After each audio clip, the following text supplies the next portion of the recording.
pada terang benderang kembali ke dalam gelap gulita. Oleh sebab itu, rohani manusia itu adalah melalui di antara gelap dan terang kehidupan itu, di antara terang dan gelap kehidupan. Kalau sekiranya jasmani kita, kalau sekiranya badan kita yang lahir ini diberi cahaya oleh matahari yang terbit di waktu pagi, yang terbenam di waktu sore, rohani kita pun diberi juga terang oleh suatu yang lebih terang dari matahari, yaitu petunjuk dan hidayat Tuhan. Di dalam Al-Quran, Tuhan memberikan bujukan, memberikan jiwa besar kepada orang-orang yang beriman itu.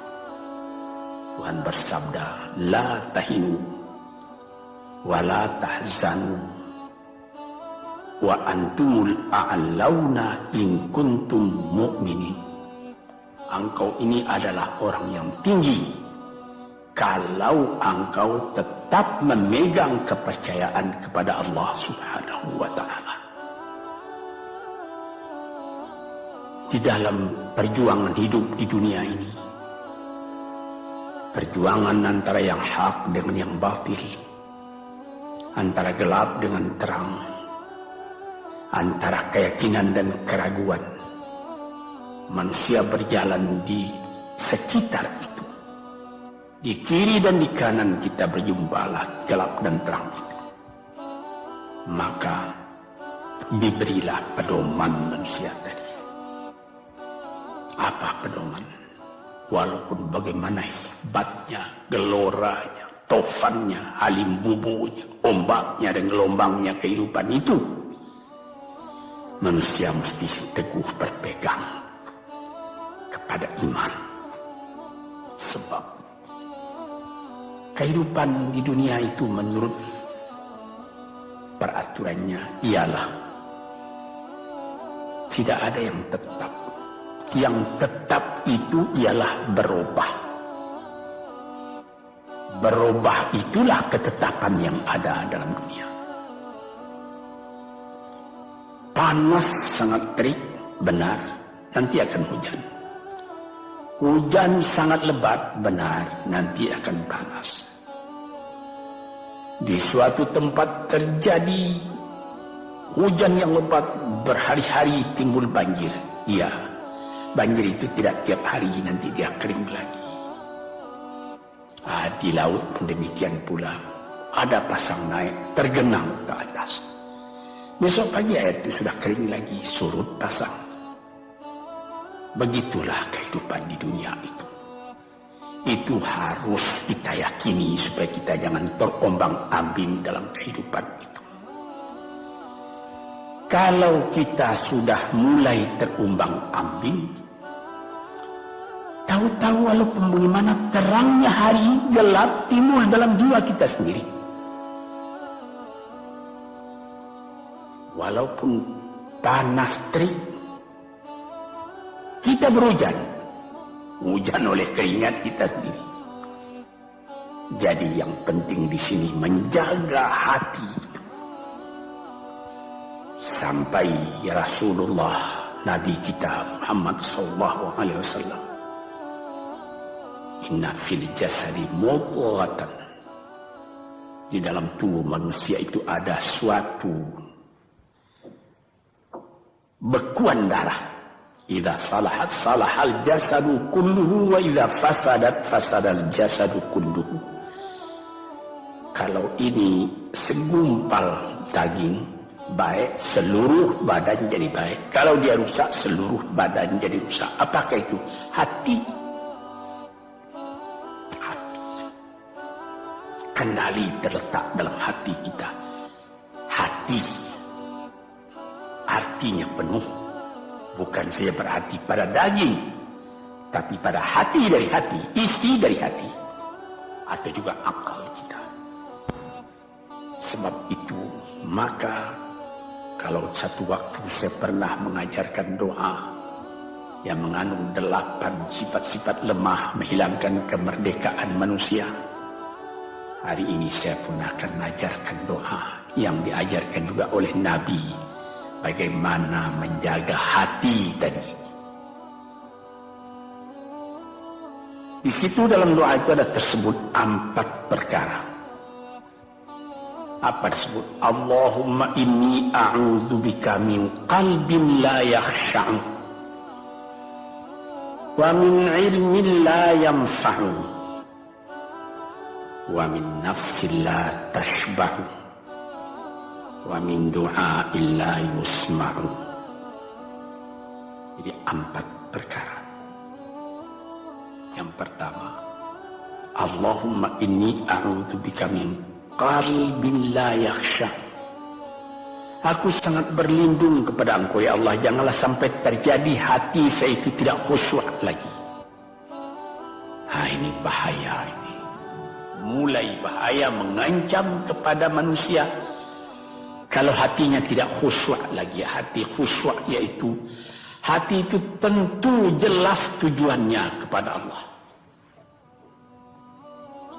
Allah menjadi pegangannya, Allah menjadi bentengnya, Allah menjadi ingatannya, Allah menjadi tujuannya.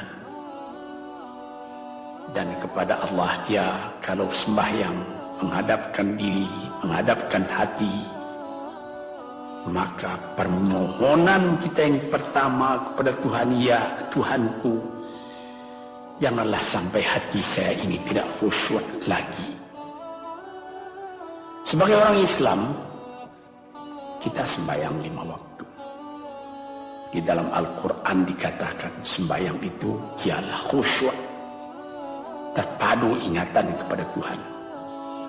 Tapi kalau kita sudah, hati itu sudah mulai ditumbuhi penyakit, walaupun sembahyang mulai sejak Allahu Akbar, pikiran sudah menjalar kepada yang lain. Piutang belum menerima, utang belum terbayar, makanan belum masak, macam-macamlah yang teringat. Padahal kita dalam sembahyang. Ini apa arti sembahyang tadi lagi? Ini sudah mulai berbahaya ini. Banyak orang yang tidak meninggalkan sembahyang, tapi tidak ada bekas dari sembahyang itu kepada kehidupannya.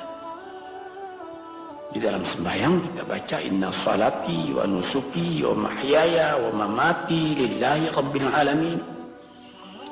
Sesungguhnya sembahyangku dan ibadatku dan hidupku dan matiku sama sekali terserah kepada Allah.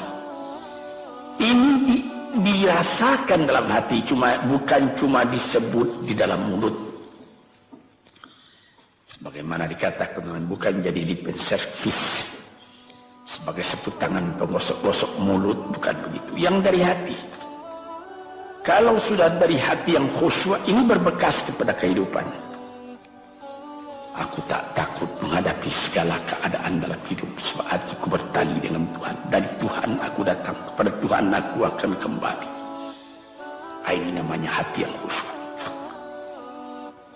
Tapi kalau sekiranya bacaan tetap fasih, tapi tidak ada lagi dari hati, melainkan rutin saja. Mayang 5 waktu sehari semalam, tapi tidak merubah kepada perangai, tandanya sembahyang tadi tidak khusyuk. Ini yang pertama kita minta kepada Tuhan. Janganlah sampai kita mempunyai hati yang tidak khusyuk, hati yang tidak teringat kepada Allah. Kalau hati tidak ingat lagi kepada Allah, maka segala pekerjaan yang terlarang sudah ringan saja kita mengerjakan. Menipu, berdusta, membujuk orang lain mengerjakan perbuatan yang salah, mencela, memaki, itu karena tidak ingat kepada Allah, cuma ingat kepada diri sendiri saja. Ini yang pertama. Yang kedua dikatakan wa min ilmin la yanfa'. Dan aku berlindung kepada Engkau ya Allah daripada ilmu yang tidak memberi manfaat.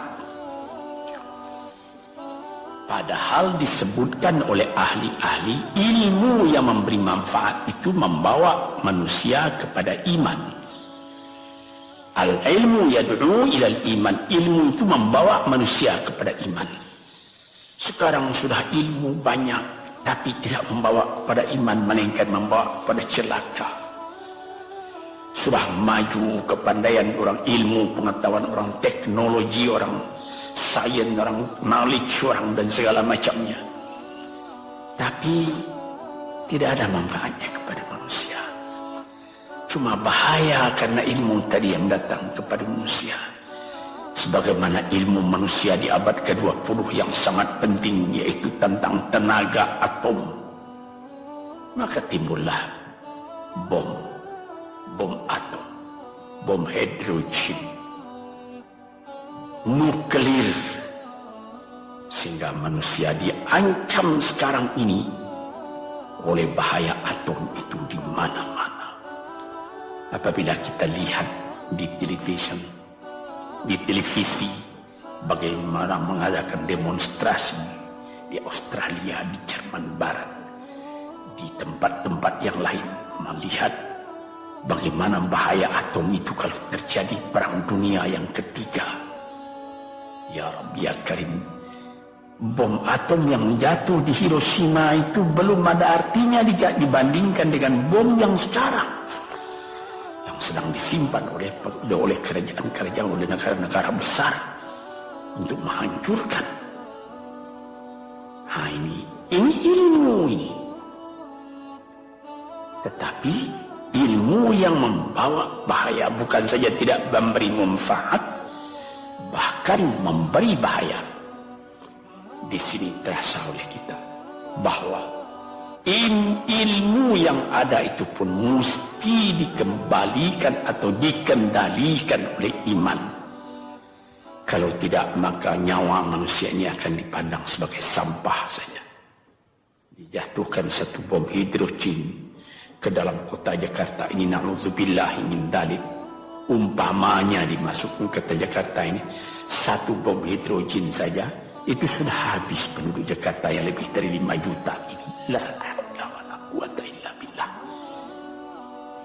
Ini minta kepada Tuhan, ya Allah, majulah ilmu manusia, majulah teknologi manusia, tetapi jangan hendaknya kemajuan itu membawa kepada bahaya. Jangan ilmu pengetahuan itu membawa kepada yang tidak memberi manfaat. Nah, ini doa yang kedua kepada Allah Tuhan sarwa sekalian alam. Yang ketiga disebut lagi, wa min nafsin la tashba'u, dan aku berlindung kepada Allah daripada nafsu, daripada diri, daripada ego, daripada tiap-tiap masing-masing diri ini yang tidak merasa kenyang. Ini juga bahaya besar. Inilah yang menimbulkan penjajahan di dunia. Inilah yang menimbulkan, disebut dalam bahasa Arab, al-ghazwul fikri, penjajahan. Sesudah perang dunia kedua sudah banyak negeri-negeri yang merdeka, tetapi sekarang timbul lagi penjajahan baru. Apa? Penjajahan fikiran. Sehingga bangsa yang merdeka tadi tidak merdeka lagi fikirannya. Dia merdeka di dalam meniru kepada bangsa yang lebih kuat. Itu namanya terjajah juga. Jadi tuan-tuan yang terhormat, apa pangkalnya ini? Daripada nafsu serakah manusia. Nafsu serakah manusia sebagaimana tersebut di dalam hadis. Laukana libni adama wadiyani min dhahabin labtagha salisan. Wa ma yanfa wa ma yamla'u jawf ibni adama illa turab. Kalau manusia itu mendapat suatu lembah yang penuh dengan kekayaan emas, suatu lembah, dia ingin supaya mendapat satu lembah lagi yang penuh juga dengan emas. Dapat 2 lembah, dia minta 3 lembah lagi yang penuh dengan iman. Nafsu manusia tidak pernah kenyang. Padahal akhirnya kalau dia sudah menutup mata, tidak ada yang akan memenuhi perutnya melainkan tanah. Saya teringat akan cerita yang disampaikan oleh Graf Leo Tolstoy, pujangga Rusia yang terkenal, bahwa orang yang tidak mempunyai nafsu yang kenyang itu, pada suatu hari katanya, ada satu orang kaya mempunyai tanah yang luas. Dia mengatakan kepada orang, boleh tuan-tuan mengambil tanah kepunyaan saya ini, berapa tuan suka, berapa tuan mau. Syaratnya cuma begini, sepanjang yang tuan berjalan dari timur ke barat, lantas sebelum matahari terbenam, tuan sampai kembali ke tempat tuan melangkah pertama tadi. Berapa saja tuan suka, boleh ambil tanah ini. Maka datanglah si tamak tadi. Tuan yang punya asli tanah tadi mengatakan, bawalah bakal, jangan lapar di jalan nanti. Baik, dibawanya nasi sebungkus, dia berjalan, jalan. Dari pukul 7 pagi. Kalau diambil kekuatan, hendaknya pukul 10 dia sudah makan. Melangkah lagi beberapa ratus meter atau sekian, nanti boleh kekuatan buat kembali. Sehingga sebelum matahari terbenam, dia sudah sampai ke tempat dia menuju bermula. Tetapi ini orang bernafsu betul, dia minta supaya banyak tanah yang didapatnya. Dibawanya nasi sebungkus, tapi dia tidak jalan di tengah jalan, tak berhenti, kan nanti berapa meter itu nanti kalau saya berhenti, tanah yang kurang buat saya. Dia terus berjalan. Dia tidak ingat bahwa kekuatan masa pergi yang lebih cepat dengan kekuatan masa pulang yang lambat itu dia tidak taksir. Dia berjalan saja cepat-cepat. Sudah pukul 1 hari, sudah jauh perjalanan. Lantas nanti kembali. Kelemahan badan, kondisi dan suatu situasi tidak sama lagi. Tidak secepat dia pergi dahulu lagi dia pulang kembali. Maka bukan pukul 7 dia sampai, atau pukul 5 sore tadi dia sampai ke tempat dia berjalan bermula, karena dia jalannya sudah lunglai, kaki sudah penat, badan sudah letih. Kira-kira baru pukul 2 dia tidak dapat berjalan lagi karena sudah lapar. Dia coba makan sedikit pun tidak bisa lagi seenak makan yang tadi. Habis makan pun dia berjalan lagi. Pukul 3 dia terhenti. Jauh lagi baru sampai tempat yang pertama. Menurut syarat yang diberikan oleh mempunyai tanah yang pertama, kalau engkau tidak sampai ke tempatmu yang pertama tadi sorenya, tanah ini tidak engkau dapat lagi semua. Memang tidak sampai dia. Pukul 4 dia sudah berhenti berjalan, tidak kuat lagi. Mata sudah gelap. Akhirnya karena terlalu capai, terlalu penat, mati dia di tengah jalan. Berapa dia dapat tanah tadi lagi? Cuma sepanjang badannya untuk kuburannya, yang lain tinggal semua.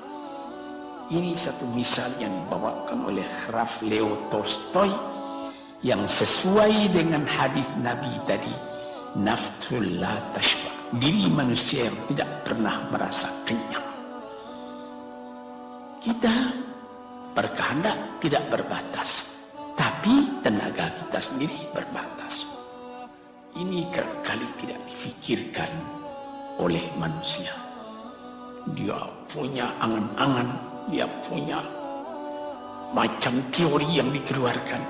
Dia lupa bahwa nanti tenaganya itu akan terbasas karena sakit, karena lapar, karena tua. Sebagaimana pepatah dari nenek moyang kita, tanda-tanda dikirimkan lebih dulu bahwa kita tidak akan lama lagi di sini. Apa? Rambut, gigi, mata sudah mulai kabur. Uban sudah mulai bertabur. Gigi sudah mulai gugur. Kulit sudah mulai kendur. Kalau mata sudah kabur, uban sudah bertabur, gigi sudah gugur, kulit sudah kendur, sudah 4 perkara. Yang kelima ialah pintu umur. Nah, ini kerap kali manusia lupa yang demikian. Sebab itu dikatakan, ya Tuhanku, janganlah sampai aku ditumbuhi oleh penyakit nafsu yang tidak mau kenyang-kenyang itu. Nah ini, kemudian itu timbul lagi doa yang keempat. Disebutkan di situ, wa min du'a illa yusma'. Ini lebih berbahaya lagi. Ini sudah puncak dari bahaya. Apa artinya? Dan aku berlindung kepada Engkau ya Allah daripada doa yang tidak didengar lagi. La ilaha illallah. Mendoa ya Allah, kasih aku ini, kasih aku kesempatan, tapi tidak didengar lagi. Tuan, para pendengar kaset yang tercinta, ada tersebut dalam hadis Nabi, wa malbasuhu haram, wa mashrabuhu haram, wa ghudhiya bil haram. Ya Rab, ya Rab, fana yustajab lah. Ash'asa aghbara. Badan sudah penuh dengan kotoran, penuh debu. Yang muduk ilaihi ila sama, menadahkan tangan keduanya ke langit. Ya Rab, ya Rab, ya Tuhanku, tolong aku, ya Allah, bela aku. Padahal yang dimakan haram, yang diminum haram, dibesarkan dengan yang haram. Fana yustajabulah. Dengan jalan apa Allah Ta'ala akan mengabulkan doa itu? Badan kotor menghadap kepada yang bersih, meminta diberi kebersihan. Bagaimana caranya? Tuan-tuan yang terhormat, pernah dalam Quran Tuhan mengatakan, la yanzuru ilaihi wa la yukallimuhum Allah wa la yanzuru ilaihi. Allah tak mau mengajak dia bercakap dan Allah tidak memandang kepada dia. Saya sendiri dengan segala kerendahan hati mengatakan bagaimana beratnya kita bertemu dengan seorang orang besar, lalu dia mengulurkan tangan kepada kita, tapi mata kita tidak dilihatnya. Sengsara rasanya. Bagaimana dengan Tuhan kalau Tuhan tak mau melihat kita? Nah, sebab itu para pembaca, pendengar kaset yang tercinta, berdoalah kepada Tuhan supaya hati kita selalu terbuka. Jangan sampai kita mempunyai hati yang tidak khusyuk, ilmu yang tidak memberi manfaat, jiwa yang tidak pernah kenyang, dan doa yang tidak didengar. Ya Allah, dengarkan doa kami dan tunjukkan kepada kami jalan yang benar dan beri kami terang dalam kehidupan ini. Yang keempat ialah wa min du'a illa yusma'. Dan aku berlindung kepada Engkau ya Allah, jangan sampai doaku tidak terdengar, tidak didengar oleh Tuhan. Sebagaimana kita tahu, doa itu adalah mukhul ibadah, tulang sumsum daripada ibadat kita sendiri kepada Tuhan. Segala perbuatan kita patrikan dengan doa, dengan harapan mudah-mudahan diizinkan oleh Allah, disampaikan maksud kita, macam-macam yang kita minta kepada Tuhan. Tapi kalau doa itu sudah tak diperdulikan lagi oleh Tuhan, apa celaka kita, apa daya kita, apa upaya kita? Di sini kita melihat apa sebab maka doa tidak didengar oleh Tuhan, tidak diperkenankan oleh Tuhan. Tentu saja bukan dari salah Tuhan, melainkan dari salah kita sendiri. Di dalam Al-Quran dikatakan iyyaka na'budu wa iyyaka nasta'in.